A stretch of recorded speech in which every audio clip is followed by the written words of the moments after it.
Hola, hoy vamos a hablar de anticoagulantes. Somos estudiantes del quinto semestre de la Universidad de la Integración de las Américas.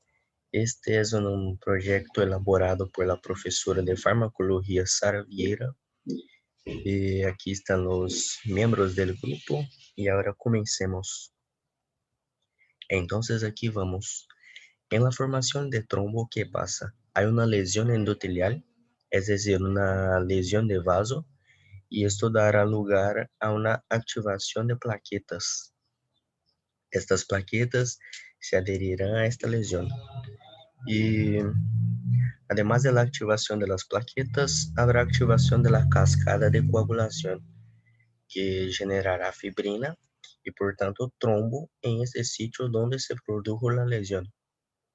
O sea, la coagulación de la sangre es un proceso multifactorial y dinámico, que se caracteriza por una cascada de reacciones proteolíticas cuya finalidad es convertir el fibrinógeno, una proteína soluble del plasma, en fibrina insoluble para formar redes de fibrina capaces de envolver el trombo plaquetário. Entonces, cuando hablo de la cascada de coagulación, me refiero a las proteasas que están trabajando todo el tiempo para equilibrar la coagulación y fibrinólisis. Esto para que el sangre sea líquido dentro de los vasos. Y cuando necesito de una terapia antitrombótica, cuando la parte de coagulación pesaba más que la parte de la fibrinólisis. Es decir, que estoy teniendo un aumento de la coagulación y por tanto tengo dificultades para mantener el flujo de sangre dentro de los vasos. Y por eso utilizo la terapia antitrombótica. La terapia antitrombótica tiene como objetivo mantener la fluidez sanguínea dentro de los vasos y puedo hacerlo a través de antiagregantes plaquetarios, como decíamos, es la primera fase posterior a la lesión endotelial, con un aumento fibrinolítico, como vimos en la balanza, tenemos coagulación y fibrinólisis, por lo que puedo aumentar el peso de la fibrinólisis. O puedo usar anticoagulantes, que es nuestro enfoque hoy, que trabaja en la cascada de coagulación.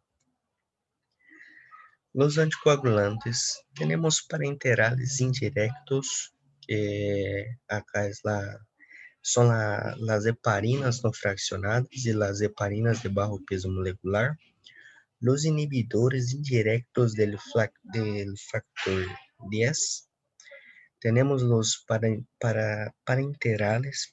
parenterales directos, que incluyen las inundinas, los inhibidores sintéticos de bajo peso molecular. Tenemos los anticoagulantes orales, que los principales son los antagonistas de la vitamina K, que son las cumarinas, la varfarina, que es la más famosa de todas, y inhibidores directos de los factores de coagulación, sea el 2 activado, que es la trombina, o el 10 activado. Buenas tardes, mi nombre es Camila Oliveira y yo voy a hablar sobre los anticoagulantes parenterales, que pueden ser directos y indirectos. Empezando por el concepto de los anticoagulantes indirectos. Estes actúan de forma indirecta mediante la potenciación de la antitrombina. Y en este grupo están la heparina y sus diversas formas moleculares. La molécula de heparina pertenece à família de los glucosaminoglucanos e são classificadas em heparina não fraccionada e heparina de bajo peso molecular. A ação fundamental de estes anticoagulantes consiste em unir-se à glucoproteína antitrombina e provocar em ela um câmbio conformacional, em la qual acelera consideravelmente a velocidade com que la AT inactiva várias enzimas de la coagulação. principalmente la trombina en los factores 10 y 9A y en menor grado los factores 11 y 12A. Estes dos tipos de heparinas apresentam em suas cadenas o pentasacárido essencial, que está involucrado em la atividade anticoagulante. E nesta tabla é possível mirar as principais características de estes dois tipos de heparina, pero a principal diferença entre elas consiste em seu comportamento frente ao fator 10A e la trombina. Enquanto a HBPN inactivan el factor 10A en mucho mayor grado que el factor 2A, la HNF presenta una actividad inhibidora equivalente frente a la trombina y el factor 10A, prolongando de esta manera el tiempo de tromboplastina parcial activada. La HNF no es absorbida por la mucosa gastrointestinal. La vía de elección es la intravenosa por infusión continua. Y por la vía subcutánea tiene disponibilidad de 22 a 40%. Su media vida es dependiente de la dosis y del tiempo. Ya la HBPM, a diferença das HNF, tem alto índice de biodisponibilidade e alcançando sua concentração plasmática entre 2 a 4 horas. E, todavia, suas semividas são superiores ao da HNF. E nesta tabla é possível mirar as diferentes moléculas de HBPN, como a bemiparina, que é um anticoagulante de segunda geração e é administrada solamente por via subcutânea. Já a enoxaparina suele ser utilizada em casos de infarto do miocárdio. Há algumas situações especiais que estes anticoagulantes são utilizados, como em el primeiro e terceiro trimestre do embarazo, e já que não atravessa a barreira placentária, sendo el HBPM el anticoagulante de eleição. Em los pacientes com insuficiência renal, é necessário um acompanhamento, já que esta enfermidade modifica a cinética das HBPM.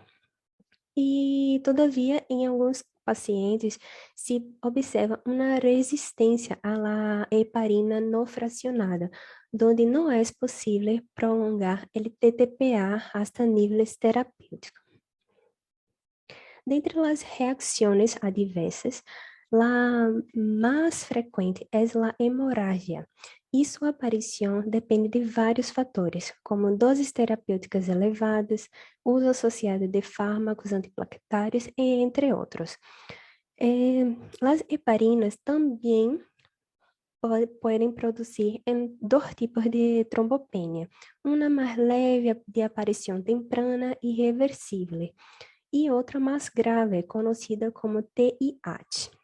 E neste caso, se hace a suspensão da heparina e sua substituição por la lepidurina ou fondaparinux. Este último é parte de los análogos sintéticos, que vou falar mais adelante. A osteoporose pode aparecer depois do tratamento prolongado e também em doses elevadas destes fármacos.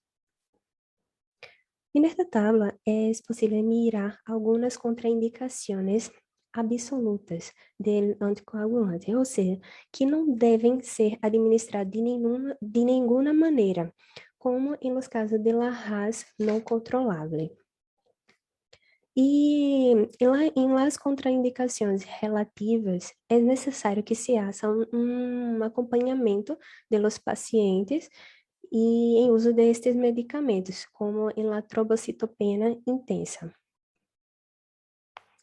O anticoagulante de eleição, quando existe a possibilidade de interromper o tratamento antiprocedimentos invasivos, é a heparina não fracionada. Esta é utilizada em el tratamento da enfermidade tromboembólica venosa. Já a profilaxis de esta mesma enfermidade se hace por meio da HBPN, por via subcutânea em uma sola dose. E no caso da HBPN, não é necessário o controle biológico, só em alguns casos especiais, como eu falei anteriormente. Já em la heparina não fraccionada, é necessário que ele controle depois de 4 horas do início do tratamento. Para a neutralização das heparinas, o antídoto é o sulfato de protamina, já que ele age neutralizando as heparinas, principalmente a HNF, e não tem uma menor união com os componentes de baixo peso molecular e neutraliza de forma incompleta. E em las heparinas não fraccionadas, esse sulfato de protamina se combina com ela em uma proporção de 1:1 e inibindo sua atividade anticoagulante. Hablemos agora de outro grupo de los parenterales indirectos, que são os análogos sintéticos de las heparinas e que mostram mais afinidade por la antitrombina que o pentasacarídeo natural. Um exemplo é o fondaparinux, que tem alta biodisponibilidade por via subcutânea e uma prolongada meia-vida, e sua excreção é renal. Há 2 pontos imprescindíveis sobre este tipo de anticoagulante, é que o antídoto, sulfato de protamina, que é utilizado para a neutralização das heparinas, e neste caso não é efetivo. E também não se deve administrar-se el fondaparinux durante o embarazo. Saliendo de los anticoagulantes parenterales indirectos, vamos falar agora de fármacos inibidores sintéticos ou recombinantes que inativam a enzima de forma direta, independente da AT e do cofator 2 da heparina. Os representantes destes anticoagulantes parenterales diretos são as iridinas e os inibidores sintéticos de baixo peso molecular. Estes apresentam maior biodisponibilidade e seu efeito anticoagulante é mais predicível. Las iridinas são produzidas por meio da sanguijuela da espécie Hirudo medicinalis ou também por meio do cultivo de leveduras, como a lepidurina e a desidurina. A lepidurina é mais efetiva que a heparina por via parenteral. A lepidurina também é utilizada em casos de trombose arterial ou venosa. Já entre os inibidores sintéticos de baixo peso molecular está o argatroban, que é um inibidor competitivo e reversível de la trombina, que atuam em um centro ativo da enzima e produzindo um efeito antitrombótico e solem